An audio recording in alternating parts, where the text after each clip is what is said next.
बिस्मिल्लाहिर्रहमानिर्रहीम, अस्सलाम वालेकुम। आज हम ये क्वेश्चन डिस्कस करेंगे। Given forces P Q R acting along the sides of a triangle A B C such that, ये कंडीशन होल्ड करती है। अब प्रूव करने के जो रिजल्टेंट है वो सेंट्रॉइड में से पास करेगा। तो centroid is the point of intersection of medians. तो मीडियन हम कैसे ड्रॉ करते हैं? किसी एक वर्टेक्स से जो अपोजिट साइड होती है उसके मिड पॉइंट को ज्वाइन करते हैं। ये हमने एक मिड पॉइंट को ज्वाइन किया,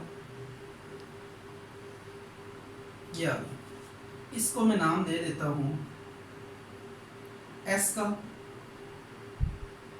ठीक हो गया। इसी तरीके से आपने इस साइड का मिड पॉइंट लेना है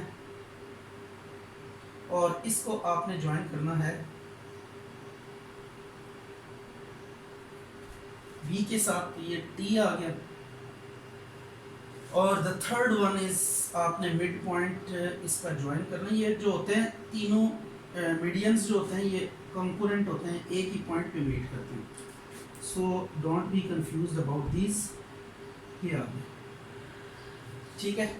अब जहाँ पे ये तीनों मीट कर रहे हैं इस पॉइंट को हम क्या नाम दे देते हैं? ओ का नाम दे देते हैं। अब फोर्सेस जो लग रही हैं, एक फोर्स पी है, इसको यहाँ पे ले लेते हैं। साइड्स के अलोंग एक्ट कर रही है, तो दीज आर द साइड्स। ये क्यू है and the rest one is what? R. ये आपके पास पी क्यू आर जो है ना, ये फोर्सेस एक्ट कर रही हैं along three sides of triangle. अब आपने करना ये है कि प्रूव करना है कि जो रिजल्टेंट है वो सेंट्रॉइड में से पास करेगा। तो दिस वन इज सेंट्रॉइड। ठीक है। अगर ये सेंट्रॉइड है तो व्हाट डज इट मीन? हमने इसके अबाउट मूवमेंट लेना है, इसमें से प्रूव करना है कि रिजल्टेंट, तो जिस पॉइंट में से फोर्सेस का रिजल्टेंट पास करता है उस पॉइंट के अबाउट मूवमेंट जीरो होता है। तो अब हमने ओ पॉइंट के अबाउट मूवमेंट कैलकुलेट करना है और ये मूवमेंट क्या होना चाहिए? जीरो होना चाहिए। अगर ये मूवमेंट जीरो हुआ तो देन हम कहेंगे कि ये जो फोर्सेस हैं इनका जो रिजल्टेंट है वो सेंट्रॉइड में से पास करता है। मूवमेंट लेने के लिए आपको पता होना चाहिए। तो फर्स्ट ऑफ ऑल हम क्या करेंगे? मूवमेंट के लिए हम पॉइंट ओ से ना फोर्सेस के ऊपर परपेंडिकुलर ड्रॉ करेंगे। Line of action of forces के ऊपर हम क्या करेंगे? परपेंडिकुलर ड्रॉ करेंगे। तो पहला परपेंडिकुलर ड्रॉ करते हैं, इसको मैं थोड़ा सा हाईलाइट करूंगा। ठीक है, ये आ गया। तो ये आपके पास एक परपेंडिकुलर आ गया, राइट हो गया। दिस इज इंपॉर्टेंट, इसको हमने एल का नाम दे दिया। बिल्कुल इसी पैटर्न पे हमने एक परपेंडिकुलर ड्रॉ करना है इस साइड के ऊपर। इसको भी कंपैरेटिवली हम हाईलाइट कर देते हैं। इसको हम नाम दे देते हैं एम का। ये आ गया O M. And the rest one is, यहाँ पे भी एक परपेंडिकुलर ड्रॉ करें तो इस परपेंडिकुलर को नाम दे देंगे ओ एन का। ये आ गया आपके पास एन। ये तीन परपेंडिकुलर्स हमने ड्रॉ कर लिए साइड्स ऑफ ट्रायंगल के ऊपर। अब आपने मोमेंट्स लेने हैं अबाउट ओ। तो अब हम क्या करेंगे? Let O be the centroid. O आपके पास क्या है? सेंट्रॉइड है। Now taking moments about, taking moments about O. O के अबाउट मोमेंट्स ले लेते हैं। यार G is equal to P into O L. ये देखें, ये पी फोर्स है और इस पे ये परपेंडिकुलर आ रहा है। तो फोर्स इंटू परपेंडिकुलर लेंथ, इनको मल्टीप्लाई करें तो मोमेंट आता है Q into O M plus R into O N. ये आ गई इक्वेशन 2। अब द इंपॉर्टेंट थिंग इज कि हमने ओ एल, ओ एम और ओ एन की वैल्यूज डिटरमिन करनी है। अब ये वैल्यूज डिटरमिन करने के लिए थोड़ा सा लॉजिकल होना है, हमने एक लॉजिकल अप्रोच यूज करनी है। यहाँ से हम क्या करते हैं? परपेंडिकुलर ड्रॉ करते हैं। ए से ना एक परपेंडिकुलर ड्रॉ किया, ये आपने परपेंडिकुलर ड्रॉ किया, इसको हम नाम दे देते हैं एम का। ये अब मैं यहाँ से दो ट्रायंगल्स एक्सट्रैक्ट करता हूँ आपके लिए। वो ट्रायंगल्स कौन कौन सी हैं? एक ये ट्रायंगल है, जरा कॉर्नर्स पे आपने नजर रखनी है, then you will be better able to understand the idea. ये एक ट्रायंगल है, इसके कॉर्नर्स पे आपने नजर रखनी कि ये कहां से हमने पिक की है। ए एम एंड एस, ठीक है, ए एम और एस को ज्वाइन करती हुई ये ट्रायंगल हमने ली है, ए एम एस, इन तीनों को ज्वाइन कर रही है जो ट्रायंगल, वो हमने अलग कर ली। And the second triangle is very much smaller triangle, that is this one, ये ट्रायंगल। तो इस ट्रायंगल को हम इस ट्रायंगल को भी पिक कर लेते हैं। विच वन इज, ये आ गई O L and S, these are similar triangles, right हो गया। ये सिमिलर, सिमिलर क्यों है, पहले भी राइट ट्रायंगल है, दूसरी भी राइट ट्रायंगल है। तो अगर ये सिमिलर ट्रायंगल्स हैं तो देन आपने ये बात माइंड में रखनी है कि सिमिलर ट्रायंगल में एक रिलेशन होल्ड करती है, वो ये वाली है कि as triangle A M S and triangle O L S are similar, so ये इसमें होता है खड़ी साइड डिवाइडेड बाय खड़ी साइड, ये इसकी खड़ी साइड, ये खड़ी साइड है डिवाइडेड बाय इसकी खड़ी साइड, और इक्वल टू छोटी वाली ट्रायंगल की इंक्लाइंड साइड और बड़ी वाली ट्रायंगल की इंक्लाइंड साइड, इसी तरह लेटी साइड और लेटी साइड, ये भी इक्वल होती है रेशियोस एम एस और एल एस। ये आप मैट्रिक के प्रूव्स में देख सकते हैं कि सिमिलर ट्रायंगल में ये रिलेशनशिप होल्ड करता है। रिस्पेक्टिव जो साइड्स होती हैं उनकी रेशियोज इक्वल होती हैं, खड़ी साइड ओवर खड़ी साइड, टेढ़ी साइड ओवर टेढ़ी साइड, लेटी साइड ओवर लेटी साइड। तो ये आपके पास रिलेशनशिप है, ये रेशियोज इक्वल होती हैं, इनको आपने याद रखना है। तो अब यहाँ पे ये रेशियोज हम जस्ट यहाँ तक यूज करेंगे, ठीक है। लेटी वाली साइड को हम छोड़ देंगे, उसको हम स्लीपिंग को डिस्टर्ब नहीं करते, बाकी दो लाइंस की हमने रेशियोज ले ली। अब एक और चीज आपने ये याद रखनी है कि ये जो आपके पास सेंट्रॉइड है ये मीडियन है, दिस वन इज मीडियन। अगर ये मीडियन है तो मीडियन सॉरी ये अगर सेंट्रॉइड है तो सेंट्रॉइड मीडियन को 1:2 में क्या करता है, डिवाइड करता है, राइट हो गया। मीडियन को सेंट्रॉइड 1:2 में डिवाइड करता है। तो what does it mean, O S को हम 1 का नाम दे देते हैं, और ये देखें ओ एस ये 1 हो गया प्लस ये 2 हो गया, तो ये टोटल अगर हम लेंगे तो 1 + 2 ये 3 हो जाएगा। ये ए एस जो है ना, ए एस, इसको मैं ब्रेक करता हूँ, जस्ट अ मिनट, ये आप इसको देख लें। ओ एस इसके बीच में ओ लगता है, तो ये ए ओ प्लस ओ एस, इसको हमने स्प्लिट कर लिया भाई। ये देखें ए से एस तक था ना, ए से एस, ये पूरा ए एस है, इसको हम इस तरह ब्रेक करते हैं, A O plus O S, right हो गया।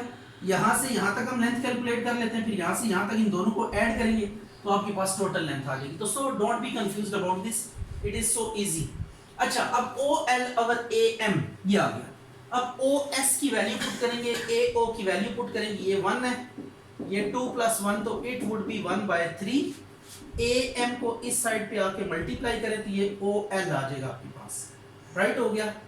इसको अब हम नाम दे देते हैं रोमन 1 का। अब आपने करना कुछ यूं है कि ये ट्रायंगल पिक करना, ये दो ट्रायंगल लेके ना रेशियो हमने अप्लाई की, हमने बेसिकली ओ एल की, ओ एम की और ओ एन की वैल्यूज डिटरमिन करनी है। तो अब हम ये ट्रायंगल ले लेते हैं, दिस ट्रायंगल, इस ट्रायंगल को हम पिक कर लेंगे। अब ये भी आपके पास एक राइट ट्रायंगल ही बन रही है, जस्ट चेक इट कि ये कैसे होगा सारा काम। ये हमने ट्रायंगल ले, अब देखिए ये कैपिटल सी है, सी के ऑपोजिट जो साइड होती है ये स्मॉल सी होती है। अब इस ट्रायंगल को यहाँ पे हम पिक करते हैं और इसकी जो रिलेटिव हमारे पास स्टडीज है उसको हम लेकर आते हैं। ये भी आपके पास एक राइट ट्रायंगल है, इसमें जो जो चीजें आपको गिवन है उसको लिख लेते हैं। यहाँ पे बी वर्टेक्स है तो एंगल वुड बी बी, और ये सी के ऑपोजिट वाली साइड है, सी के ऑपोजिट वाली साइड है ए बी वाली। हमने ए बी एम ट्रायंगल लेनी है, ए बी एम ये ट्रायंगल आपने ले ली। इस ट्रायंगल को लेने के बाद आपने ये देखना है कि ये देखें सी के ऑपोजिट जो आपके पास साइड है वो सी है, और बी का वर्टेक्स पे जो एंगल बन रहा है वो बी है। ये अब आपके पास एक राइट ट्रायंगल है, इसमें होता है 90 के सामने हाइपोटेन्यूस होगा, एंगल के सामने perpendicular and the rest one is base. अब हम देखते हैं कि हमें क्या चाहिए। हमें चाहिए ए एम, मतलब परपेंडिकुलर चाहिए। तो परपेंडिकुलर और हाइपोटेन्यूज क्या होगा, इसको हम देख लेते हैं in triangle A B M. Sine B is equal to perpendicular over hypotenuse. तो परपेंडिकुलर आपके पास कितना है ए एम एंड हाइपोटेन्यूज कितना है सी। सी को मल्टीप्लाई कर दे तो ए एम इक्वल आ जाएगा सी इनटू साइन बी। ये अब आखिरी चीज हम यूज करते हैं यहाँ पे, इसको 2 का नाम दे देते हैं। As by law of sines, law of sines की अगर हम बात करें तो ये होता है A over sine A, B over sine A B और सी ओवर साइन सी। इसको हम के से कंपेयर कर लेते हैं। अब हम जस्ट ये वाला पोर्शन ले लेते हैं। This implies C over sine C को हम क्या लिख सकते हैं, के लिख सकते हैं। और अब आप सी को के साइन सी को दूसरी तरफ जाके मल्टीप्लाई कर दें, ये साइन सी आ गया। इसको आप कर दें पुट इन 2 में आप पुट कर दें तो 2 में जब पुट करेंगे तो you will get what, sine C sine B. तो ए एम की वैल्यू को ना अब आपने 1 में पुट करना है। ए एम की वैल्यू को 1 में पुट करेंगे, पुट इन 1। अब ये वैल्यू 1 में पुट करें तो आपके पास एक अच्छा रिलेशनशिप डेवलप हो गया। ये O L is equal to 1/3 के साइन बी साइन सी। ये ए एम की वैल्यू पुट की तो अब आपके पास जो ओ एल आ गया है, अगर इसको आप नोट करें तो ये काफ़ी अच्छी शेप आ रही है आपके पास ओ एल की। O L is equal to k/3 sine B sine C. इसको आप कोई नाम दे दें, वट एवर इज जो चल रही है 1 2 3 का नाम दे देते हैं। ये 3 आ गया। अब देखें ओ एल ये ओ एल है आपके पास। ओ एल के कॉर्नर पे कौन से एंगल है, बी और सी वाले एंगल्स है। तो वहां पे है k/3 sine B into sine C. अब आपने करना यूं है कि k/3 sine B sine C आ गया। अब हम थोड़ा आगे मूव करते हैं, और मूव कैसे करते हैं, सिमिलरली करके m के कॉर्नर पे देखें a वाला एंगल है और c वाला एंगल है। तो सिमिलरली करके ओ m को लिखेंगे k/3 sine a sine c, और the rest one is n के कॉर्नर पे a और b वाले एंगल है। तो ये आ जाएगा k/3 sine a sign b। तो अब हम सिमिलरली करके बाकी 2 भी कर देंगे। ओ m ये आ जाएगा k/3 sin A sin C, and the last one is ON k/3 sin A sin B। ये 5th पार्ट आ गया। अब इन तीनों इक्वेशंस को उठा के हम इक्वेशन 2 में पुट करेंगे। Put 3 4 and 5 in 2। तो 2 में पुट करेंगे, लिटिल बिट सिंप्लीफिकेशन से हम रिजल्ट तक एक्सेस कर लेंगे। अब हम यहाँ पे इस काम को करते हैं फाइनलाइज।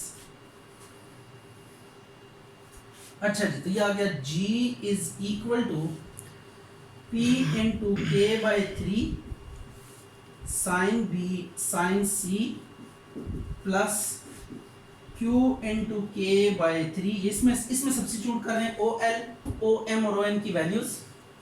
यह आ जाएगा sine A sine C plus R into k/3 sine A sine B.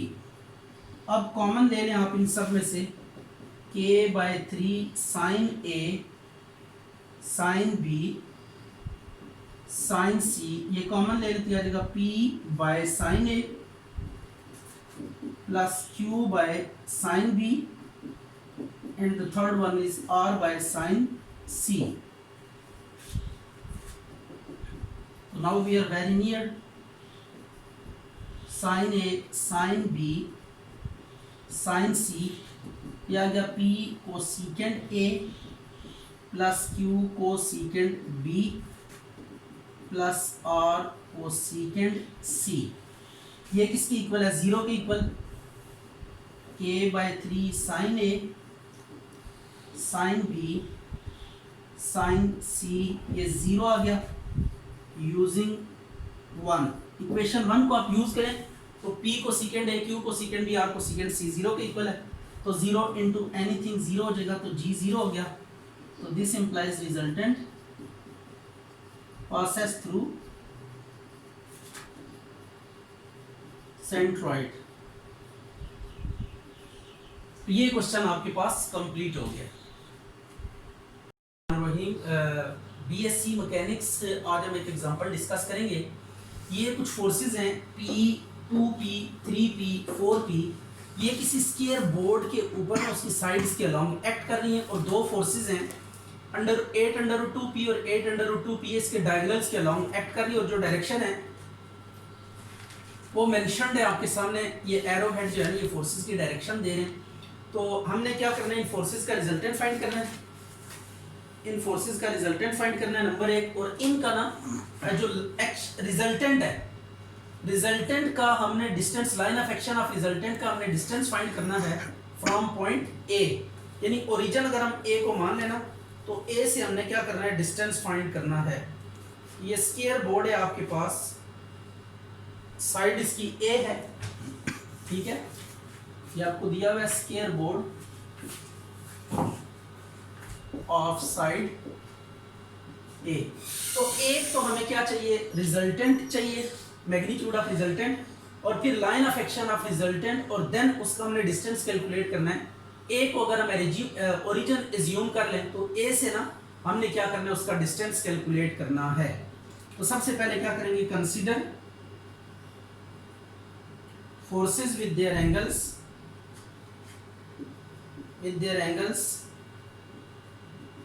with x axis। x axis के साथ एंगल क्या फोर्सेस का, ये हमने बताना है।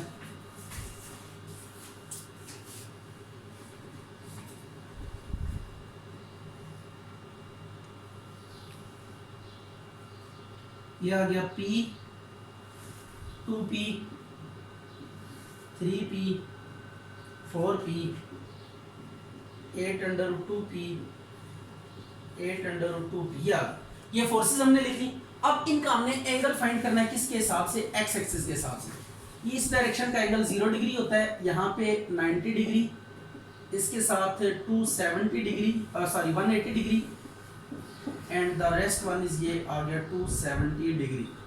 ये आप देख लेते हैं कि कौन सी पहली फोर्स, अगर आप देखें तो एरो एक्स एक्सिस के पैरेलल है, पॉजिटिव डायरेक्शन में, तो इसका एंगल 0 होगा। 2P वाली पैरेलल टू वाई एक्सिस है, इसका एंगल 90 डिग्री होगा। 3P वाली पैरेलल टू ये इसके है, ये देख लें 180 डिग्री वाली लाइन के पैरेलल है, तो इसका एंगल 180 डिग्री होगा। 4P वाली को अगर आप देखें, ये 270 वाले से ये मैच खा रही है, तो इसका एंगल कितना होगा, 270। अब हम बात करते हैं 8√2P। 8√2P इसकी टेल को उठाएं यहाँ से और यहाँ पे ओरिजिन पे प्लेस कर दें, तो आप देखेंगे कि ये डायरेक्शन बनती है। तो ये डायरेक्शन कौन सी है आपके पास, फर्स्ट क्वाड्रेंट है, और ये डायगोनल का एंगल ना स्क्वायर में 45 डिग्री होता है। इसको आप माइंड में सेट कर लें कि डायगोनल का एंगल, स्क्वायर का अगर डायगोनल आप ले रहे हैं, तो उसका एंगल साइड के साथ कितना होगा, 45 डिग्री, राइट हो गया। और इसी तरीके से 8√2P इसकी टेल ये यहाँ से जा रही है, इसकी टेल को भी उठा के ओरिजिन पर रखें, तो ये सेकंड क्वाड्रेंट में ड्रॉ होगी। तो सेकंड क्वाड्रेंट में जब कोई फोर्स जाएगी तो 180 में से माइनस करेंगे, ये डायगोनल है, इसका एंगल साइड के साथ 45 डिग्री है, तो 45 डिग्री हम माइनस करेंगे, ये आ जाएगा 180 माइनस 45 डिग्री। तो ये आ गई जी आपके पास forces with their respective angles with X axis. अब हमने फाइंड क्या करना है, हमने दो चीजें फाइंड करनी है, मैग्नीट्यूड ऑफ रिजल्टेंट फाइंड करनी है number 1, and second distance of line of action of resultant from origin. Origin से line of action of resultant का डिस्टेंस भी फाइंड करना है। तो अब इस पर्पस के लिए हम क्या करेंगे जरा देख लेते हैं। इसके लिए सबसे पहले हम x कंपोनेंट लिखेंगे, let x and y be the components of resultant, components of resultant, ये रिजल्टेंट के कंपोनेंट्स हैं। तो x के लिए हम क्या करेंगे, फोर्स cos टाइम एंगल, ये आ गया force into cos of angle. तो ये आपने फोर्सेस और उनके रिस्पेक्टिव एंगल्स लिखते जाने, cos 90 plus 3p cos 180 plus 4p cos 270 plus 8 under root 2p cos 45 plus 8 under root 2p cos 180 minus 45। ठीक हो गया। तो ये अब x कंपोनेंट यहाँ से आ जाएगा आपके पास। तो x कंपोनेंट कितना आएगा, cos 0 1 होता है, cos 90 0, 3p cos 180 माइनस 1, ये 0 हो जाएगा और ये आ जाएगा 8 under root 2p 1 over under root 2। और इसको देखिए 180 जब खत्म करते हैं cos में या साइन में तो बाहर नेगेटिव साइन आता है, तो ये नेगेटिव साइन आएगा बाहर, 8 अंडर रूट 2p 180 खत्म हो गया और एंगल का नेगेटिव भी cos में खत्म हो जाता है, ये 1 ओवर अंडर रूट 2 आ गया। ये दोनों कैंसिल हो गए तो आपके पास जो कुल मिला के बचेगी बात ये माइनस 2p x कोऑर्डिनेट आ गया। अब अपने बिल्कुल इसी पैटर्न पे ना y कोऑर्डिनेट भी फाइंड करना है। जस्ट cos को sin से रिप्लेस कर देंगे, ये आ गया sin 0 plus 2p sin 270 plus 3p sin 180 degree plus 4p sin 270 degree plus 8 under root 2p sin 45 degree plus 8 under root 2p sin 180 minus 45 degree. ठीक हो गया।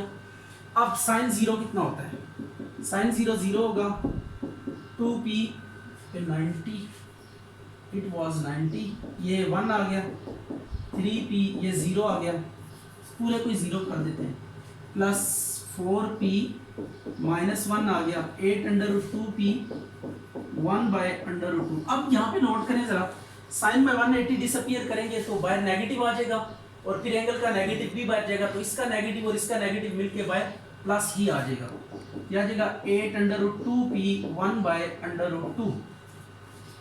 अब आपने करना है y is equal to 2p minus 4p plus under root 2 से काट देते दोनों जगहों, यह आ जाएगा 8p प्लस 8p, तो it would be what minus 2p plus 16p, you will get 14p। तो now magnitude of resultant x और y कंपोनेंट्स आ चुके हैं, तो मैग्नीट्यूड ऑफ रिजल्टेंट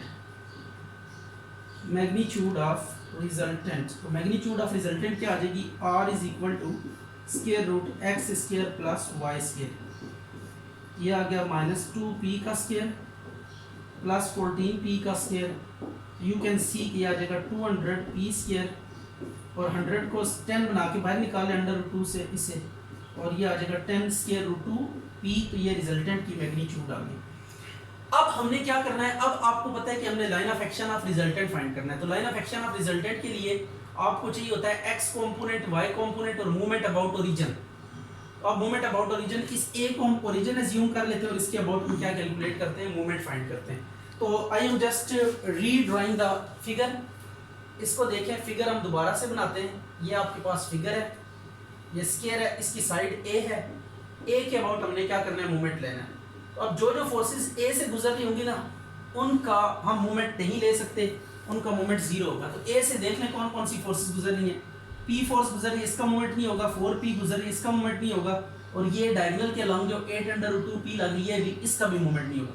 इन तीन फोर्सेस को हम एक्सक्लूड कर देंगे, बाकी जो बच रही है उनको हम लिख देते हैं, 2p वाली लिख देते हैं फोर्स, ये आ गया, ये दो फोर्सेस हमने लिख दी 2p और 3p, एंड देन ये एक फोर्स है जो कि a से नहीं गुजर रही, इसको भी हम लिख लेते हैं 8 अंडर रूट 2p। तो ये तीन फोर्सेस हैं जो कि a में से पास नहीं कर रही, तो इनका जब मूवमेंट लेंगे, taking movement about, taking movements about a के अबाउट आपने क्या करना है, मूवमेंट ले लेना है। अब मूवमेंट लेने का प्रोसीजर ये होता है कि आपने जिन जिन फोर्सेस का मूवमेंट लेना है, a से उन पर परपेंडिकुलर ड्रॉ करेंगे। तो पहले इस p पर परपेंडिकुलर ड्रॉ करते हैं, तो ये परपेंडिकुलर a से परपेंडिकुलर ड्रॉ करें, a से इस 2p वाली फोर्स पे परपेंडिकुलर, ये तो देखें a से हमने इस फोर्स पे जब परपेंडिकुलर ड्रॉ किया तो वो ये साइड ऑफ द स्फीयर बन रही है और ये आपके पास a गिवन है। तो अब जब मूवमेंट आप लेंगे g is equal to p into a, force into perpendicular distance. इसी तरह ये जो फोर्स है ना 3p वाली, अगर 3p की मैं बात करूं तो इस पे अगर परपेंडिकुलर हम a से ड्रॉ करें तो ये परपेंडिकुलर होगा, राइट होगी, ये चेक कर सकते हैं आप कि 3p वाली फोर्स ये साइड ऑफ द स्फीयर है, और स्फीयर की जो साइड्स होती हैं डिफरेंट, वो आपस में परपेंडिकुलर होती है। अगर फोर्स एक साइड पे लग रही है तो एडजेसेंट साइड उसके ऊपर क्या होगी, परपेंडिकुलर होगी। तो अब ये 3p वाली फोर्स है ना, तो इसके ऊपर ये भी साइड ऑफ स्क्वायर है, तो it would B 3p into a and 8/2p यहां से भी परपेंडिकुलर ड्रा कर लेते हैं। ये हम परपेंडिकुलर ड्रा कर लेते हैं, राइट हो गया। ये जब परपेंडिकुलर ड्रा करेंगे तो आपने याद रखना है कि साइड के साथ जो एंगल होता है ये 45 डिग्री होता है। अब ये 90 है, 90 के सामने क्या होगा, हाइपोटेन्यूज। एंगल के सामने हमेशा साइन आता है, राइट हो गया। एंगल के सामने क्या आता है, साइन आता है, लेकिन ऐसे नहीं आता, जो हाइपोटेन्यूज होता है उसके साथ मल्टीप्लाई होके आता है। तो ये अब आ जाएगा plus 8/2p into a sine of 45 degree, right हो गया। तो ये मूवमेंट हमने ले लिया। तो इसमें इनका ऑर्डर भी देख लें। इसको अगर हम यहाँ पे फिक्स रखें तो ये फोर्स जब लगेगी तो इसको एंटी क्लॉकवाइज घुमाएगी, ये भी फोर्स एंटी क्लॉकवाइज घुमाएगी, और ये भी, तीनों फोर्स एंटी क्लॉकवाइज घुमा रही हैं। तो so that is why movement is taken as positive. तो अब आपने क्या करना है, p into A plus 3pa plus 8/2p a 1/√2 से कैंसिल हो गया, तो pa plus 3pa plus 8pa, ये कितना होगा, 8 और 3 11, 13 आना चाहिए। तो now it is okay, it is 13pa, ये g आ गया। अब हमने लिखना है line of action of resultant. Line of action of resultant, line of action of resultant क्या होती है, g minus X Y plus Y X is equal to 0। इसमें आप वैल्यूज पुट करें। वैल्यूज कौन कौन सी पुट करनी है, g की वैल्यू 13pa आ गई, माइनस एक्स वाई की वैल्यू अगर आप नोट करें तो 14p आ गई, प्लस स्मॉल y और कैपिटल x की वैल्यू अगर आप नोट करें तो -2p आ गई, इज इक्वल टू 0। अब आपने p कॉमन निकाल लेना है, तो यह आ जाएगा 13a minus 14x minus 2y is equal to 0। ठीक है, तो p तो 0 नहीं हो सकता क्योंकि फोर्स है, तो यह आ जाएगा -14x minus 2y plus 13a is equal to 0। भाई समझ के नहीं, अभी गेम खत्म नहीं हुआ। अब हमने इस लाइन ऑफ एक्शन का ना ओरिजिन से डिस्टेंस b कंप्यूट करना है। तो the last segment of this question is कि आपने डिस्टेंस फाइंड करना है। तो सबसे पहले हमने क्या किया, फोर्सेस का x एक्सिस के हिसाब से एंगल के साथ हमने फोर्सेस को लिखा, x कंपोनेंट फाइंड किया, y component magnitude of resultant, then moment हमने लिया। मोमेंट का प्रोसीजर आपको पता है, जिस पॉइंट का अबाउट मोमेंट लेते हैं उसको छोड़ देते हैं और उसमें से जितनी भी फोर्सेस गुजर रही होती हैं उनका मोमेंट 0 होता है। सो उन फोर्सेस को छोड़ के जो बाकी बच जाती हैं उन फोर्सेस पे हम उस पॉइंट से परपेंडिकुलर्स ड्रॉ करते हैं, उनकी लेंथ कैलकुलेट करते हैं और लेंथ और रिस्पेक्टिव जो फोर्सेस हैं उनको करस्पॉन्डिंग फोर्सेस उनको मल्टीप्लाई करते हैं और ऐड करते हैं। अगर क्लॉकवाइज है तो माइनस करेंगे, एंटी क्लॉकवाइज है तो सम करेंगे। ये आपके पास क्या आ जाएंगे, मोमेंट्स आ जाएंगे। तो मोमेंट लेने के बाद आपने line of action of resultant का फार्मूला लिखा और देन फाइनली हमने क्या करना है, डिस्टेंस डिटरमिन करना है। तो आप डिस्टेंस की तरफ आते हैं। It is a very simple job कि डिस्टेंस आपने ना पहले जो FSC लेवल की क्लासेस हैं वहाँ पे आपने पॉइंट और लाइन का डिस्टेंस से सीखा हुआ है। तो मैं इसको रीराइट करता हूँ। ये देखिए आपके पास ये पॉइंट है, ओरिजिन है ये। इससे हमने जो लाइन ऑफ एक्शन है -14x माइनस 2y, ये लाइन है या प्लेन है वट एवर, इसका डिस्टेंस का फार्मूला एक ही है, ये आ गया। अब आपने डिस्टेंस फाइंड करना है, तो डिस्टेंस का ये फार्मूला, इसको भी नोट कर लें। सबसे पहले आप क्या करेंगे, x का जो कोफिशिएंट है ना उसका स्क्वायर, फिर y के कोफिशिएंट का स्क्वायर, x के साथ जो है उसका स्क्वायर, y के साथ जो उसका स्क्वायर, और ये जो कोऑर्डिनेट्स हैं x की जगह पे पुट करेंगे, y की जगह पे पुट करेंगे, -14 × 0 -2 × 0 + 13a, ये आ गया। अब ये आपके पास आ जाएगा 0 + 0 + 13a, तो इट वुड बी 196 + 4, तो 13a, ये आ जाएगा 200। तो we will get distance as distance is equal to 13a over 10 × √2, ये आंसर आ गया।